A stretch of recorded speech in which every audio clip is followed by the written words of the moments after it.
चांदनी रात का पुरस्कार घर। चांदनी रात में हुआ हल्की हल्की सरगोशियां कर रही थी। चमकते सितारे नीले आसमान पर झिलमिला रहे थे और सामने वो पुरस्कार सा घर अपनी मध्यम रोशनी में जगमगा रहा था। बाग में रंग बिरंगे फूल खिले थे और उनकी खुशबू फिजा में फैली हुई थी। अहमद अक्सर इस घर को दिन में देखता था, लेकिन आज रात वो कुछ अलग सा लग रहा था। इसकी आंखों में तजस्सुस था और कदम खुद इस बाग की तरफ बढ़ रहे थे। जैसे ही वो फूलों के दरमियान सीढ़ियों तक पहुंचा, एक हल्की सी सरसराहट सुनाई दी। वो रुक गया। ये आवाज कहाँ से आई? इसने खुद से सवाल किया। खिड़कियों में मध्यम रोशनी लरजने लगी, जैसे कोई अंदर हरकत कर रहा हो।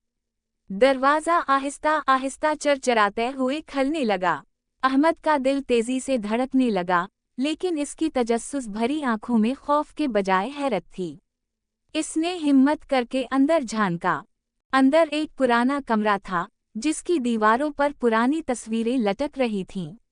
एक तस्वीर में वही बाग नजर आ रहा था, लेकिन हैरत की बात यह थी कि इसमें एक छोटा सा बच्चा खड़ा था जो बिल्कुल अहमद जैसा लग रहा था।